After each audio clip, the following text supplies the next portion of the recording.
Okay, it's from Laura. With the business model quarter starting, I realize my packages are small and the lifetime value client is small. I haven't been feeling like doing more courses to expand to bigger courses to offer. Is there another way I can increase the value of my services without having to get new clients all the time? Potentially. Well, let's hear from you. Can you tell us more about the situation? Hi, everyone. Hi, Ted.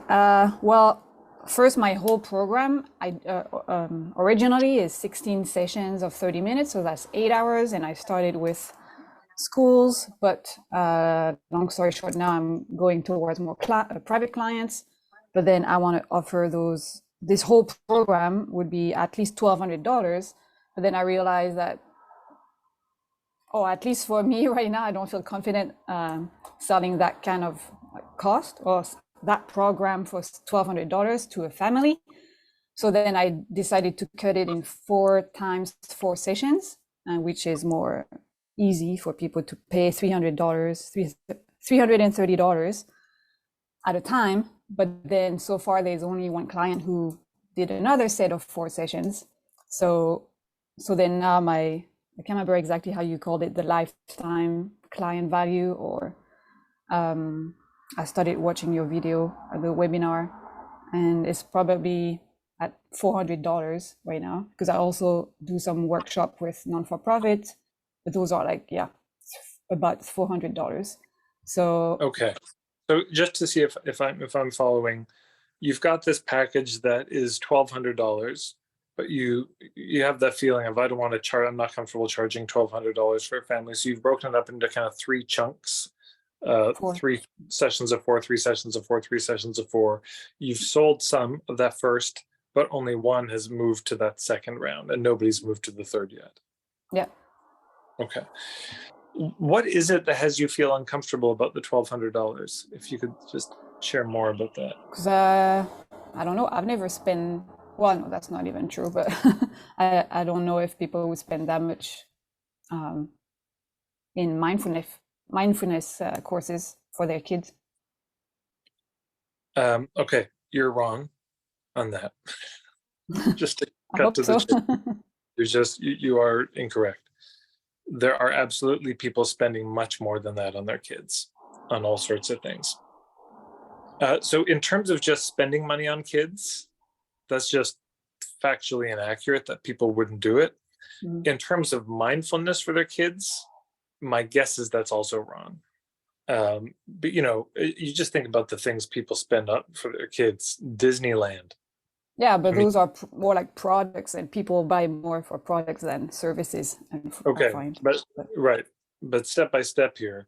First step is, do people spend that much on their kids? Obviously. On their graduation gifts, some parents spend that much. People like that. It's not, of course, there's class issues, I get, but do parents as a whole, is it completely unheard of for this to happen? No. Do people spend this around the health and well-being of their kids? Yes. That's not contestable. Will they spend it for mindfulness-based approaches to help their kids with their mental health and well-being? I would also say almost certainly yes. My guess is if you researched around, you'd find that yes, parents are doing this, or some parents do that. Will they spend it for you and what you're offering, your particular thing on this? My guess is yes. So I don't think it's the facts here. I think it's more the feelings. I don't think it's the facts of, well, people won't spend, the parents won't spend. I don't think that's the issue. I think the issue is just the feeling of discomfort of, I couldn't bring this up, or nobody would do it. And so then sometimes we shortchange ourselves. Here's part of the challenge. I just did my business model roundtable with a bunch of folks.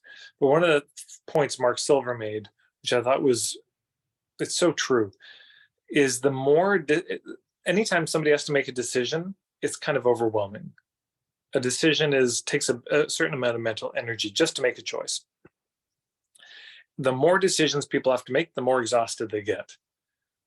We got a certain amount of brain capacity, and we all know the feeling you get to the end of a long day and you just sort of collapse on the couch and you are incapable of making any long. And in fact, if you make bigger decisions at that point, trouble. It's not going to end well. Bad decisions get made because we're so depleted.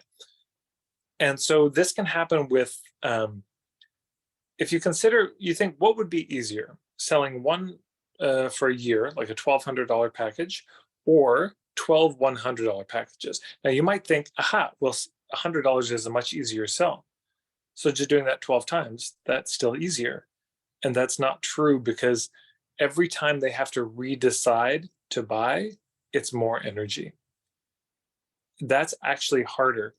Making one sale of $1,200 is actually, from the customer standpoint, it's an easier deal.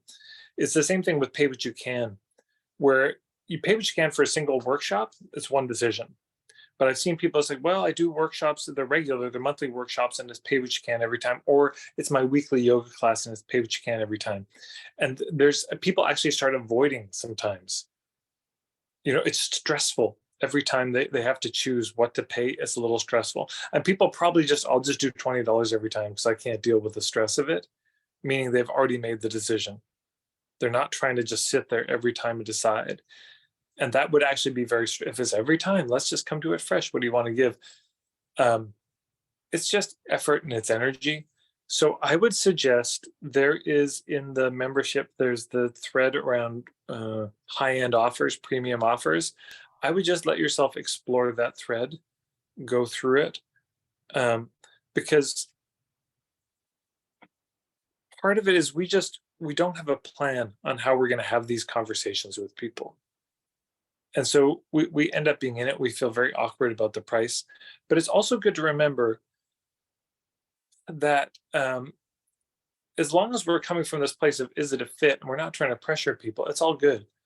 So it can be like, look, here's what I think your kid needs is probably a bunch. And the main package I have is $1,200. That's, the main thing. That's what I think would be most useful. How does that sound? And you might be, I think most of us at some point have had the experience of being blown away when somebody said yes. The old adage, well, you got to ask for more than you think you're going to get.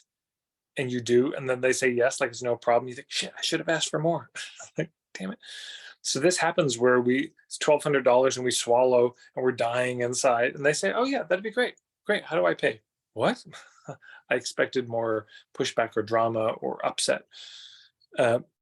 But if they say, that's probably too much, then you can say, well, we could do this other option, which is, this, or we could do a payment plan on that. I mean, the order I would do it in it's just $1,200 flat fee.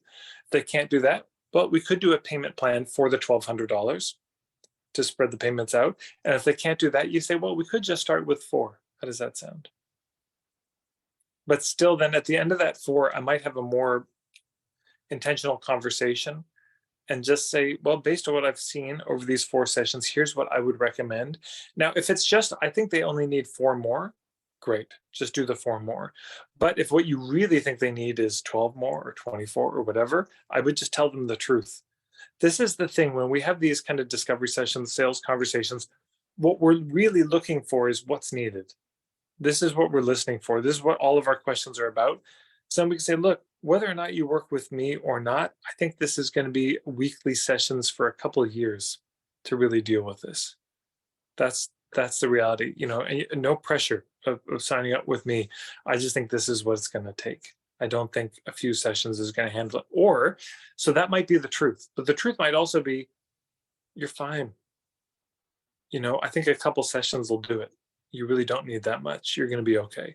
That might be the truth. The truth might also be, you don't need my help. The truth might also be, I don't think I'm a good fit here. Whatever the truth is, we tell them. But what's interesting is, of course, for people who tend to collapse, we're real easy with the truth of, you don't need me. You don't need help. That's an easy truth to say. But the truth of, you need a lot of help. And I have something that could help with that, that's harder to say. but it's just as true. It's not less true than you don't need help.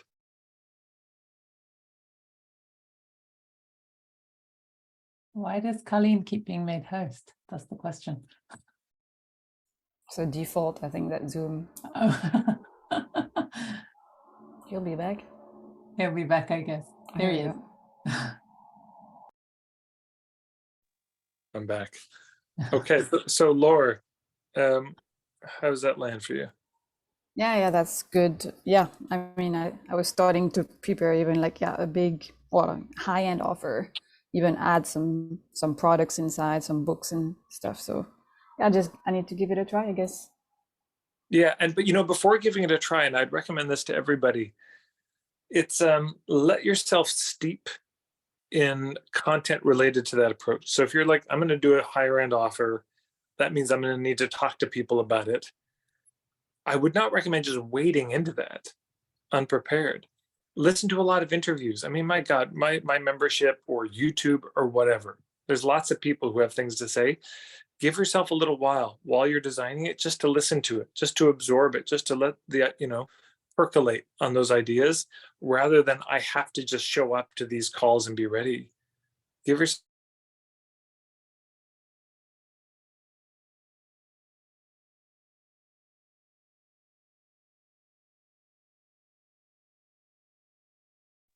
Yeah, give yourself some time just to absorb.